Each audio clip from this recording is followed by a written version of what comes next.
देशवासी तो आज मु जो टॉपिक ऊपर वीडियो बने जाऊँगी तो आपण मैंने से थंबनेल टाको देखि जानि पारुथिबे मु आज को वीडियो बनाउछि।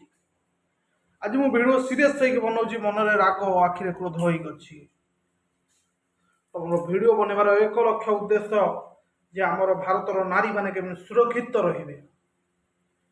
गोटे पुरुष जहाँ करि से नारी करिक देखौछि। आज नारी आज स्वर्ग जाइकी रहुछि, आज चंद्रलोक को जाई पारछि, इम्पॉसिबल को पॉसिबल करके देखाई। तथापि 2025 मसीह सेमानक उपरे काहे केते अत्याचार होउछि, कोन पाई सेमानकु एते अत्याचार करूचंती। आ जेउ नर राक्षस माने एमिति करूचंती सेमानकु सरकार काहे की कठोर कठोर दंड दउनांती।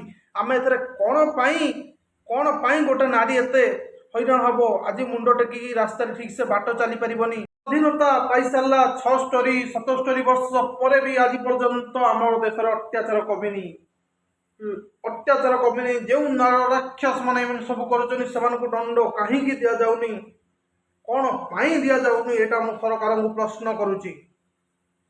कौन पाई एति कथा कहू चाहूँगी जे कि जो माने सब दुष्कर्म काम करुचंती, जो माने सब अपराध करुचंती, सेमानकु 24 घंटा भितर दंड मिलवा दरकार।